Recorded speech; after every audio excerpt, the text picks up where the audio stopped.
So welcome all. It is such a pleasure to see so many people. I didn't think that so many people would show up for this summer service.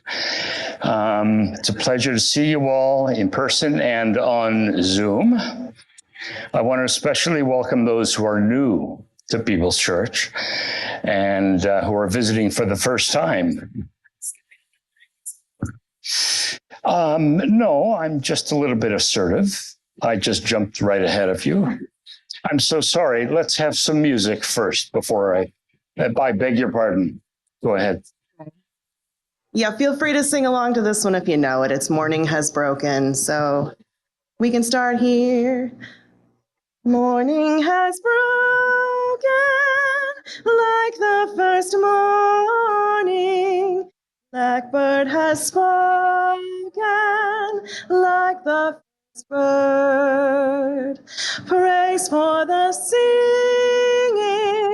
praise for the morning, praise for them springing fresh from the word. Sweet the rain's new fall, sunlit from heaven, like the first dew fall on the first grass. Praise for the sweetness of the wet garden, sprung in completeness where God's feet pass. Mine is the sun, mine is the morning, born of the one light, Eden saw play. Praise with elation, praise every morning, God's recreation of the new day. You sound great. Good morning. So those of you who are new, or if this is your relatively new, please help yourself to some of the brochures out in the Commons. And please, please ask questions of those who are here in the church. We will be more than happy to answer. As Unitarian Universalists, we share many values, and we also come to the table with our differences. We are challenged to do our own looking for what matters to us most and what we think matters to other people and to all creatures and to the world, the environment, and then say what it is that we care about. And from these questions and answers, we come together in community. Here you are invited to bring your full identity, your joys, your sorrows, and your openness to what is around you in community each week. Please do not hide or erase any part of who you are. It is what makes us whole. Now I would like to invite Aurora up to light the chalice. Come on up, Aurora. And, okay. As we light this flame, we commit to begin again. We commit to begin again with greater awareness, deeper connection, and more love for ourselves, for one another, and for all life.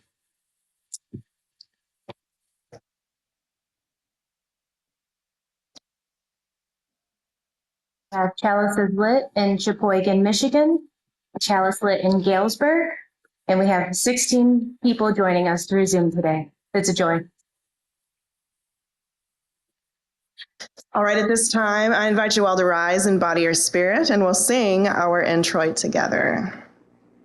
It's a round, so we're going to split it up a little bit, but we'll start together. So, there it is, yep. Come, come, who Shipper, lover of leaving, ours is no caravan of despair. Come yet again, come. One more time together. Come, come, whoever you are. Shipper, lover of leaving, ours is no caravan of despair. Come yet again, come. We'll start with this side. So, come, come, whoever you are, and then wanderer, worshipper, lover of leaving, ours is no caravan of despair. Come yet again, come. Last time, first side. Come, come, whoever you are. Shipper, lover of leaving, ours is no caravan of despair. Come yet again, come. Thank you. And come yet again, come. Thank you. Please join me for a few minutes of a silent meditation.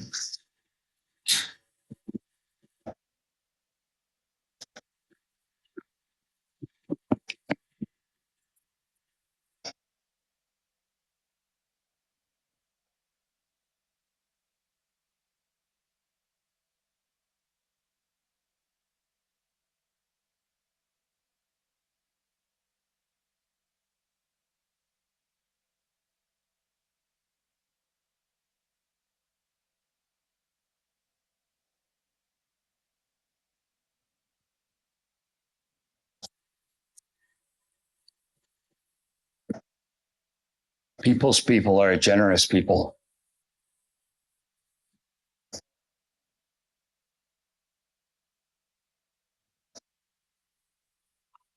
Thank you, David. Thank you very much. I think you ought to be up here doing this, not me. People's Church is a community that supports one another in both good times and hard times. One of the ways we do this is by taking time during our service to share joys, sorrows, and other milestones in our lives. If you wish to share something with our community, please come forward. Please place a stone in our bowl of water. Speak briefly and tell us your name. And if you are on Zoom, please type it into the chat box. Those people are a generous people. In that spirit, let us contribute to the church.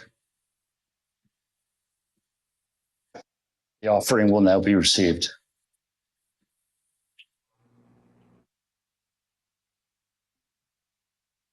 Once again, you can sing along or hum along to this one if you like. So, Earth was given as a garden, cradle for humanity, tree of life and tree of knowledge, placed for our discovery. Here was home for all your creatures, born of land and sky and sea, all created in your image, all to live in harmony. Show to us again the garden where our life flows fresh and free. Gently guide your sons and daughters into full maturity. Teach us how to trust each other, how to use for good our power, how to touch the earth with reverence, then once more will Eden flower. Bless the earth and all your children, one creation make us whole, interwoven, all connected, planet-wide and inmost soul. Holy Mother, life bestowing, bid our waste and warfare cease. Fill us all with grace o'erflowing. Teach us how to live in peace.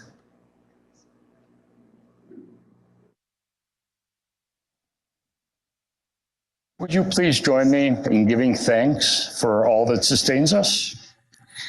For the countless gifts we each have been given, gifts of life and love and sustenance, we bring these small portions to share in the works of love which none of us can accomplish alone.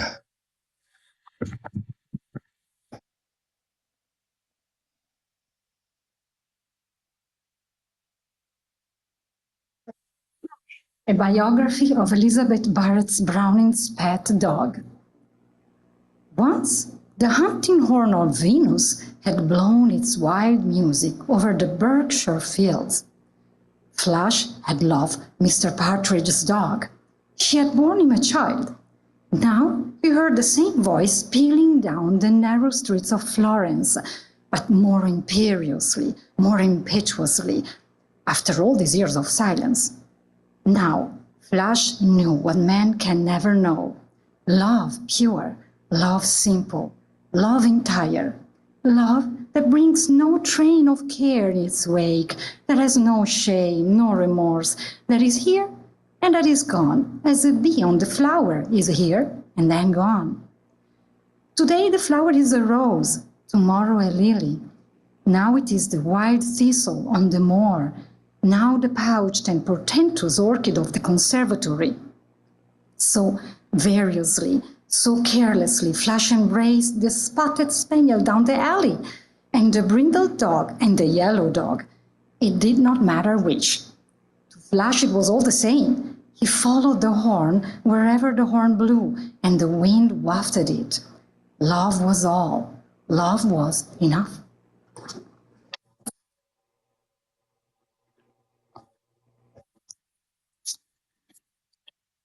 Golden Retrievals by Mark Doty. Fetch. Balls and sticks capture my attention, seconds at a time. Catch?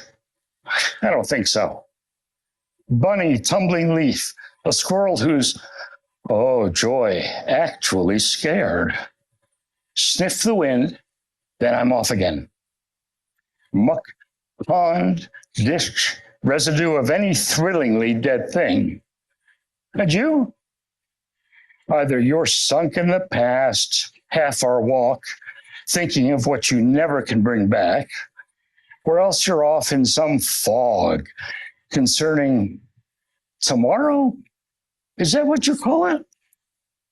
My work, to unsnare time's warp, and woof, retrieving my hare-headed friend, you. This shining bark, a Zen master's bronzy gong, calls you here, entirely now. Bow wow, bow wow, bow wow.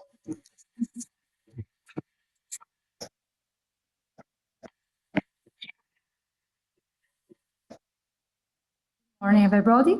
My name is Stefania, and I was born and raised in Italy, which explains my accent. In this speech, I would like to talk about my dog, Spot. He passed away years ago, but I would like to share his story. He gave me so much to think about, and I hope it will be interesting for you too, including those who are not dog people. There will be a lot of dog details. My husband and I adopted Spot at a local shelter when we were living in Texas in 2009. We didn't have children at the time, sadly. We saw this gorgeous boxer mix, super duper friendly, they said, and we immediately fell in love with him. Once at home, I, in particular, developed a strong bond with him. It is fair to say that Spot and I had a symbiotic relationship.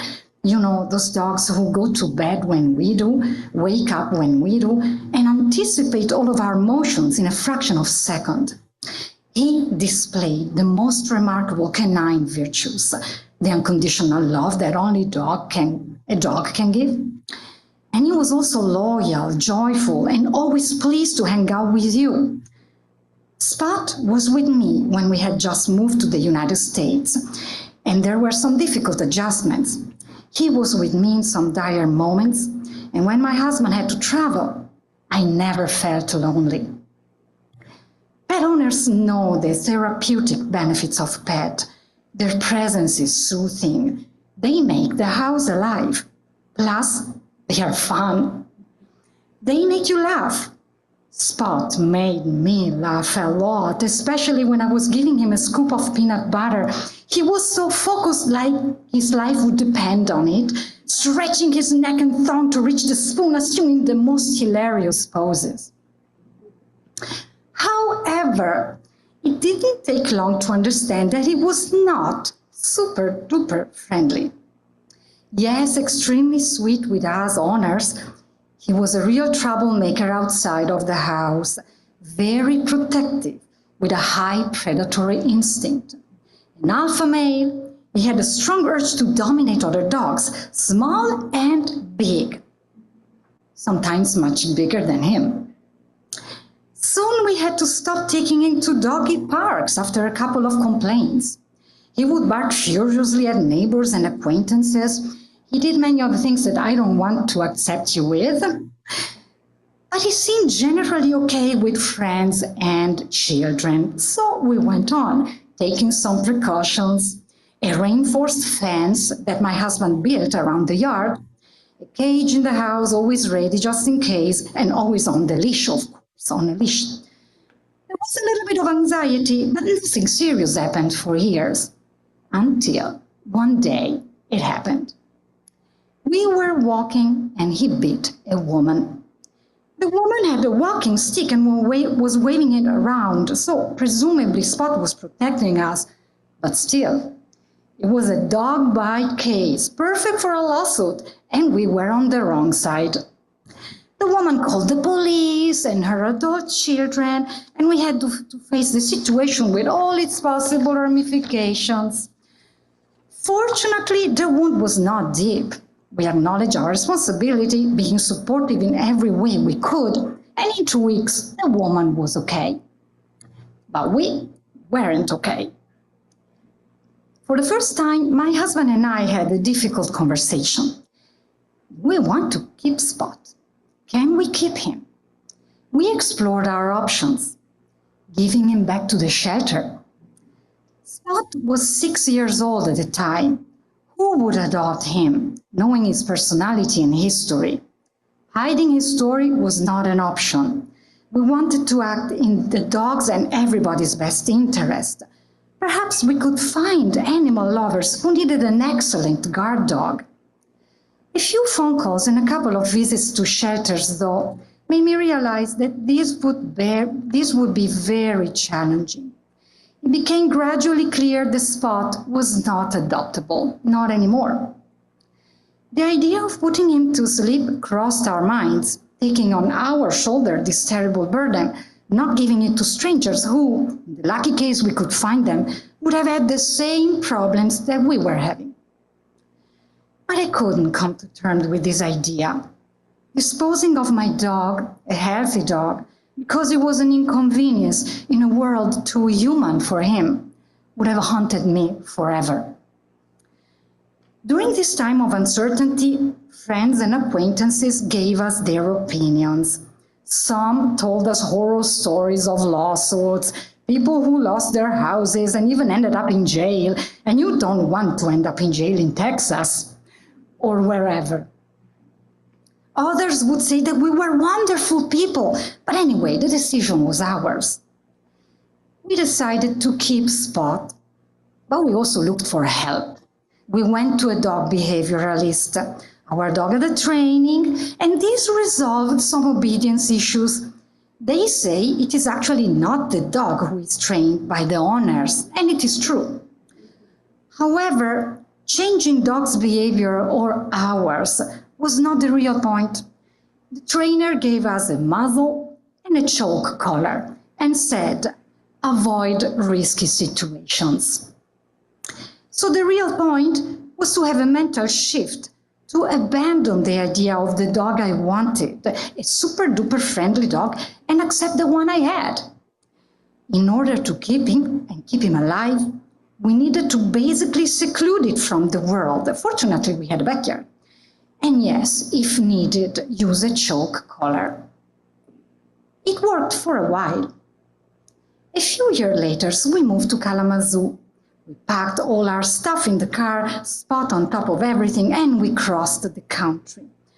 We had to live in an apartment temporarily and hence resumed the walks. And there was another accident. Another headache, easily handled because nobody was truly hurt, but not without anxiety and not without having the conversation again. What do we do with this dog? Spot was a powerful dog. He was courageous and strong-willed. In another life, in another universe, he could have been an excellent pack leader or a hero dog saving people from earthquakes or shipwrecks. But he ended up with us. So again, we decided to keep him. Soon we would anyway move to a house with another reinforced fence put up by my husband, hoping that nothing else would happen. So here we were, in the backyard of the new house, breathing a sigh of relief. It was fall, and it was marvelous. I whistled an imperfect whistle mixed up with the wind and the sound of the leaves. Imperfect also because I cannot really whistle, never could. Spot immediately came over, and we stayed there, close to each other, enjoying the beauty. Our first Michigan fall. Dogs know a lot about this kind of beauty. The trees rustling, which they capture with their ears pointing back and forth. The scents and smells in the air, which they catch with their big noses, all the while peacefully sitting with semi-closed eyes in the last sun rays. Dogs are ambassadors of these treasures of nature because they are fully part of it, and they remind us that we are part of it too. And they are masters in savoring the moment because their time is not the future or the past, but the present. To me, having a pet has the same benefits as meditation. I can totally relate to Mark Doty's poem, Golden Retrievals, and to the idea that dogs can allow us a kind of Zen practice. And I am glad that I still had my dog to enjoy the moment. 1 year later, though, something else happened. We were pregnant. Over the top for the joy, a child was coming, the child we had desired for so long. But what about the dog? What would happen with a small baby in the house? The vet told us that everything should be all right. Should. She said the Spot already that I was expecting, and probably he would welcome the baby as part of his pack. That probably gave us quite a little bit of anxiety, I'm telling you. And when we brought our daughter home from the hospital, the dog welcomed her with the same unconditional love he had always devoted to us. Here is the next picture, pretty soon. When this new life, the life of our daughter, was marvelously blossoming, learning to crawl, learning to talk, the infant's talk, Spot's life was slowly fading. And he died 2 years after her birth, as if his role in this world was to take good care of that nest in our heart and keep it warm for the arrival of our daughter. When Spot died, I was there in the vet office for the last stretch. He was 14, old and sick. He could not stand on his legs anymore. It was his time.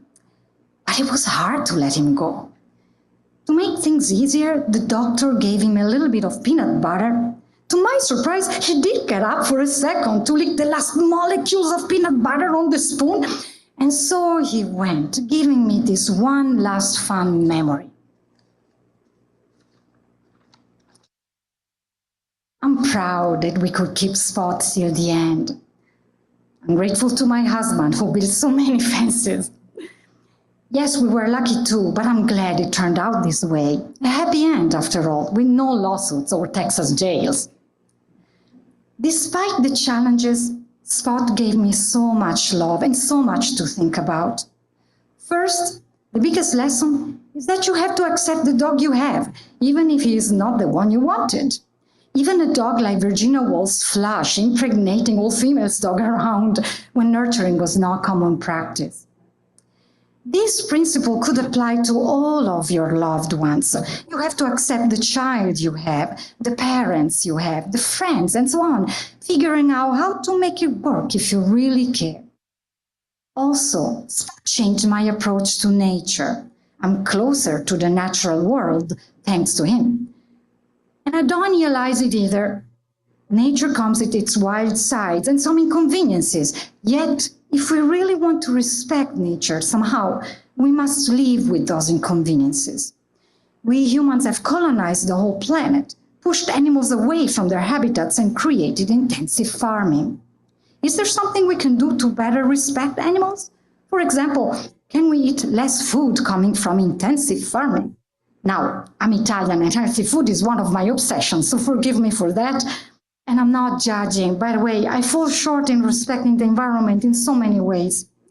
My point is, we do have options, and my dog Spot was here to tell me that maybe there is a happy end just around the corner. Thank you.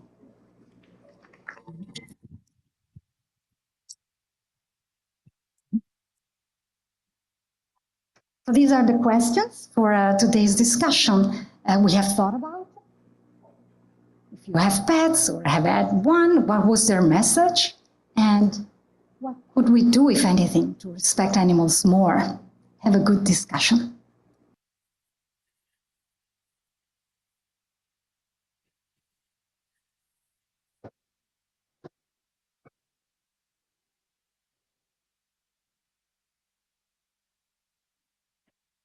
Now go forth into the world in peace.